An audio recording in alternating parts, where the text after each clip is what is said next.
C'est avec ses deux enfants que Kadi a fui, comme beaucoup d'autres, le village de Tiloa lorsque les militaires nigériens qui y étaient en poste ont décidé de se replier plus au sud après les attaques d'Inates et de Chinegoder. Tiloa était le premier refuge des habitants de Inzouet, le village de Kadi, où les terroristes ont exécuté plusieurs personnes.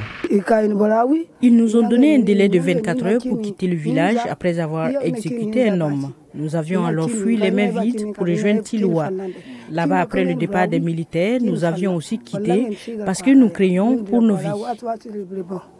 Les premières vagues de ces populations fuyant les localités frontalières du Mali sont arrivées à Walam le 14 janvier dernier. Il s'agit de 122 ménages, soit 464 personnes, composées en majorité de femmes et d'enfants qui ont été installés d'abord dans l'enceinte de la maison des jeunes avant que le HCR ne leur aménage cet espace à la périphérie. Bien sûr, pour ceux qui sont fraîchement déplacés, il faut apporter de l'aide humanitaire. Ça, c'est clair, parce que les gens qui se déplacent ont toujours des besoins urgents.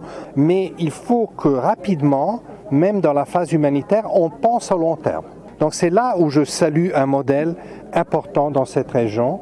Et je suis content de commencer, d'entamer ma tournée par ce village, par cette ville, parce que ça m'inspire à encourager d'autres populations dans d'autres parties de la région sahélienne à suivre cet exemple de cohésion, d'intégration et de solidarité.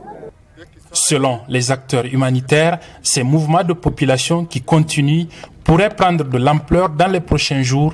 La psychose grandissante des attaques et des violences perpétrées par les éléments des groupes terroristes va inciter beaucoup de personnes à se déplacer pour trouver refuge dans des endroits plus sécurisés. Abdullah Razak Idrissa pour VOA Afrique, Niamey.